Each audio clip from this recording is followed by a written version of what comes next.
Olá, estudantes, retornando para mais uma aula. Então, hoje nós encerramos praticamente a parte teórica do nosso curso. Aí nós iremos fazer mais algumas aulas com algumas aplicações. E hoje, na aula de hoje, o nosso objetivo é obter o princípio fundamental da dinâmica de rotações. Então, como nós temos o princípio fundamental da dinâmica pro movimento unidimensional, que é força é igual a massa vezes aceleração, ou força é igual à taxa de variação do momento linear, não importa, nós vamos obter uma equação análoga à segunda lei de Newton para as rotações. Então, a aula ela vai ser dividida da seguinte forma: nós primeiro faremos um exemplo de potência em rotações, e aí depois nós usaremos essa equação igualando ela com a taxa de variação da energia cinética numa rotação, que é a potência também, e aí nós conseguiríamos extrair a segunda lei de Newton para as rotações. Então, uma boa aula a todos.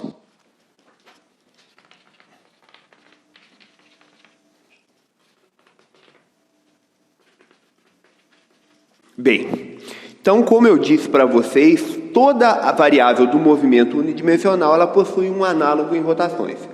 Então, o princípio fundamental da dinâmica ele é ilustrado dessa forma: força é igual a massa vezes aceleração. Então, onde a força resultante,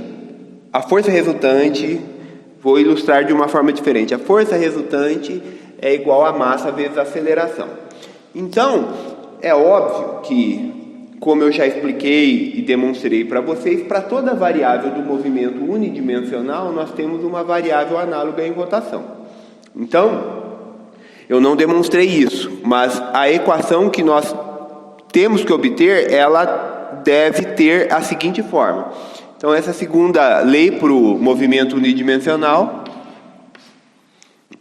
e agora a segunda lei aqui para rotações.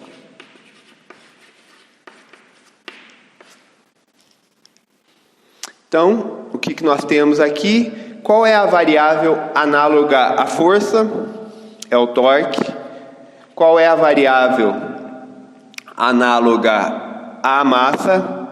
Momento de inércia. E qual é a variável análoga à aceleração? É a minha aceleração angular. Então, o objetivo da aula de hoje é obter esta equação. E como nós iremos fazer isso? Nós iremos calcular qual é a potência em uma rotação. Então, vamos fazer isso agora.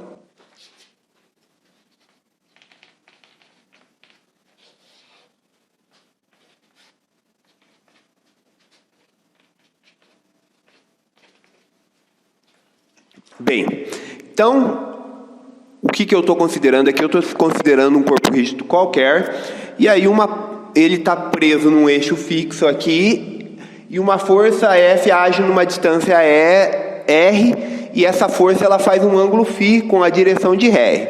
Então, o que nós temos aqui? Inicialmente, nós iremos calcular a variação do trabalho em um deslocamento infinitesimal por essa força. Nós já fizemos esse resultado, mas convém repeti-lo.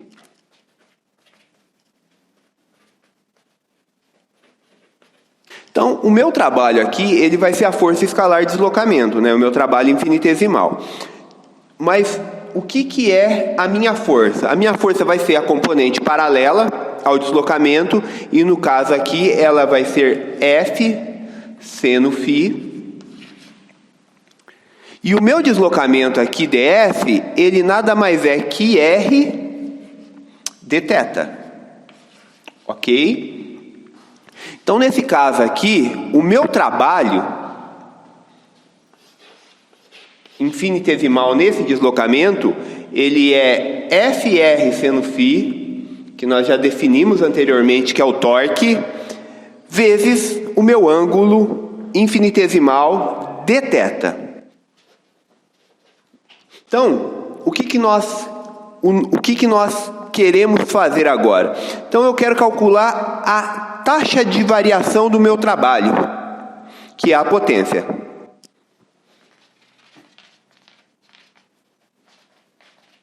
Então, a potência, como nós sabemos, ela é a taxa de variação do trabalho com relação ao tempo. Então, a taxa de variação ou a derivada do trabalho com relação ao tempo. Então, se eu tomar essa taxa de variação considerando o meu torque constante, tá? Então, nós vamos conseguir calcular a potência aqui para essa rotação.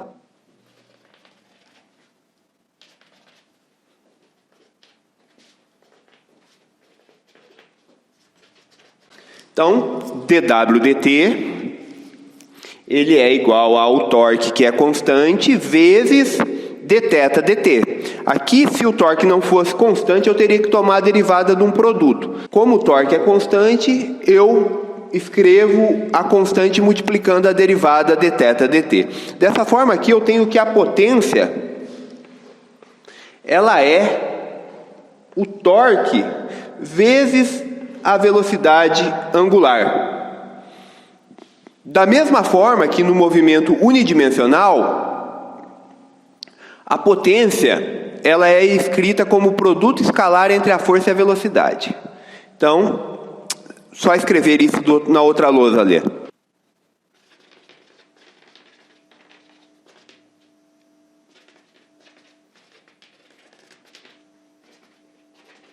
Então, da mesma forma análoga, potência é força escalar velocidade, e para rotações, potência é torque vezes velocidade angular. Então, eu vou guardar esta equação aqui, ó. Vou chamar ela de equação 1, tá bem? Essa equação aqui, ela será usada depois para a conclusão da nossa aula. Então agora, pessoal, que eu já defini o que é potência, eu vou considerar um corpo rígido sendo submetido a um conjunto de forças que produzem uma rotação nesse corpo rígido com um ângulo θ qualquer.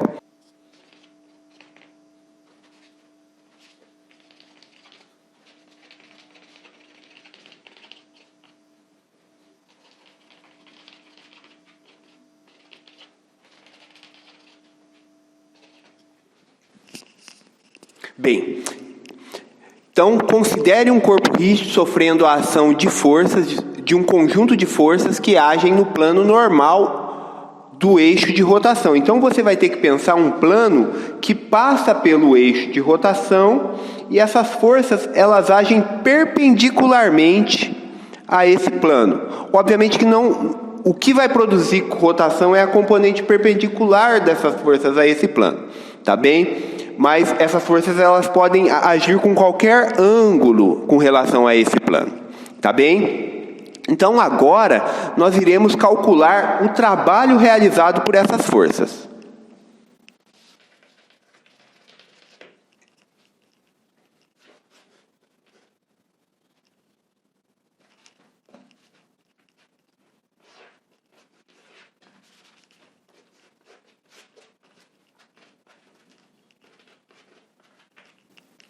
Então, só para facilitar aqui o entendimento do que eu estou dizendo, considerei aqui um cilindro duplo, sabe? Com raios R1 e R2, que está sofrendo a ação aí dessas forças F1 e F2, nesse plano normal aí ao eixo de rotação. Então, o que nós iremos fazer aqui é calcular o trabalho. Poderia ter, vamos considerar que existem infinitas forças aqui, agindo dessa maneira, e nós vamos calcular o trabalho aí produzido por essas forças. Então, qual vai ser o trabalho?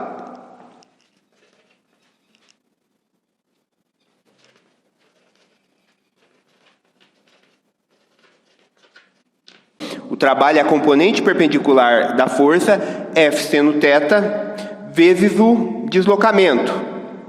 Deixa eu mudar esse ângulo aqui, só para ângulo φ, para não confundir. Bem, então o trabalho ele será a componente perpendicular da força, que é o F seno φ1, tá? Então, porque essa força ela não necessariamente ela age tangente ao meu cilindro ou ao meu corpo rígido, ela pode agir com qualquer ângulo com relação ao meu vetor R. Então eu estou pegando a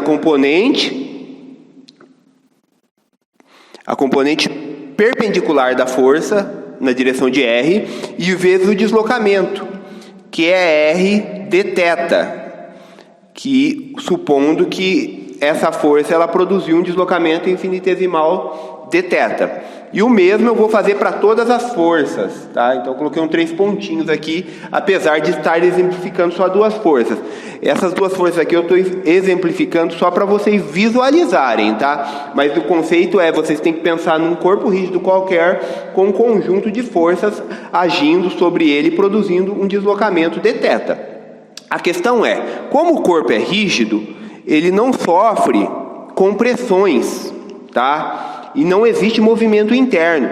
Então, o deslocamento resultante é o mesmo, tá? Independente aqui de qual força eu estou considerando. O deslocamento resultante é o mesmo porque meu corpo é rígido. Então, o que eu tenho que fazer aqui é o seguinte. Eu posso colocar esse dθ em evidência. Então, o que eu vou ter aqui, ó? Eu vou ter F1 seno de φ1 R1 mais F2 seno de φ2 R2, 3 pontinhos, tudo isso que multiplica o mesmo dθ. Só que F seno φ vezes R é torque. Então, eu posso considerar que isso aqui é o torque dado a minha força 1, e esse aqui é o torque dado a minha força 2, e assim por diante. Então, desta forma aqui, eu posso escrever que o meu trabalho, nesse deslocamento dθ, ele é a somatória dos torques, T1 mais T2, mais 3 pontinhos, Tn, vezes o meu ângulo de deslocamento dθ. Então, o meu trabalho, ele corresponde à soma dos torques vezes o ângulo. Então, percebam aqui que eu posso escrever esse trabalho aqui como o meu torque resultante. Então,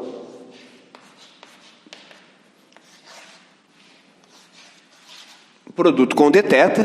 E aí, da mesma forma, eu posso calcular a potência para esse torque resultante. E a potência aqui, no caso, ela vai ser dW dt, supondo que esse torque resultante ele é constante, ele vai ser igual a o torque vezes a velocidade angular. Então agora eu demonstrei que a relação de potência para uma força, ela corresponde à relação de potência para várias forças agindo sobre o meu corpo rígido. Então, usando agora o teorema trabalho e energia, eu posso escrever a potência como a variação da energia cinética no tempo. Então agora nós iremos tomar o teorema trabalho e energia.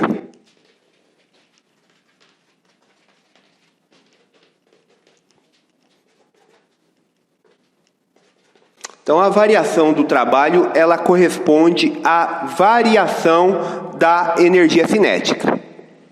Então, usando a outra lousa lá para a gente finalizar. Então nós temos que a variação do trabalho, ela corresponde à variação infinitesimal da minha energia cinética. A variação infinitesimal do meu trabalho na rotação, ela pode ser escrita como a variação infinitesimal de meio de ômega ao quadrado. Sabendo que o momento de inércia, no caso de um corpo rígido, é constante. Então, corpos rígidos, eles não possuem movimento interno. Então, eu não tenho compressões nem dilatações. Então, eu posso considerar que o meu momento de inércia é constante. Dessa forma, tomando a variação no tempo do trabalho, isso vai ser ddt d meio di ômega ao quadrado. Então, o que nós temos aqui fazer detalhadamente, tá? Porque eu não sei como vocês estão com a regra da cadeia. Mas essa derivada ela tem que ser feita dessa forma aqui, ó. Então, o que é constante fora da derivada, então isso aqui vai ficar meio de I derivada de ômega ao quadrado. Eu posso escrever ômega vezes ômega, que é um produto. Então, ômega vezes ômega, tomando a derivada do produto derivo o primeiro, copio o segundo, copio o primeiro, derivo o segundo. Então, nós teremos essa relação aqui, ó.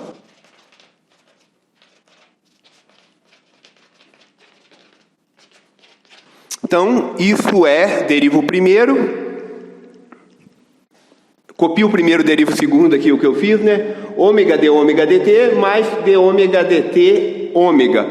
E eu posso escrever isso aqui como sendo duas vezes ômega d ômega dt. Então, eu posso escrever essa relação como sendo I ômega d ômega dt. Ok?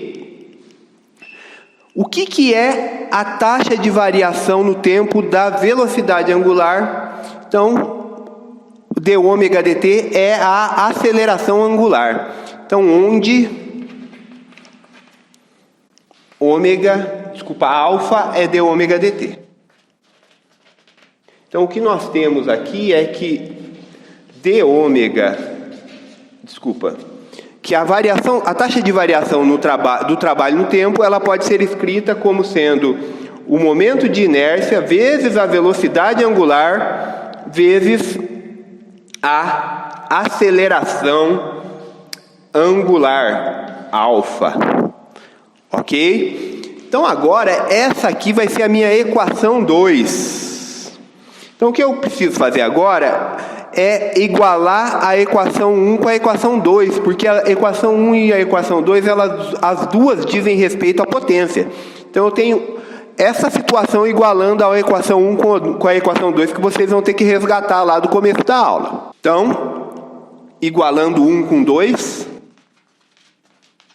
eu vou ter essa relação aqui, ó, o torque vezes a velocidade angular, ele é igual a o momento de inércia vezes a velocidade angular vezes a aceleração angular. Dessa forma aqui, ó, cancela-se as velocidades angulares e eu obtenho essa equação aqui, ó, que o torque ele é o momento de inércia vezes a aceleração angular, que foi o que nós propomos no começo da aula, demonstrar essa equação. Portanto, para cada variável do movimento unidimensional, eu tenho uma variável análoga para as rotações e, consequentemente, eu obtenho aqui a segunda lei de Newton para as rotações. E ela significa o seguinte: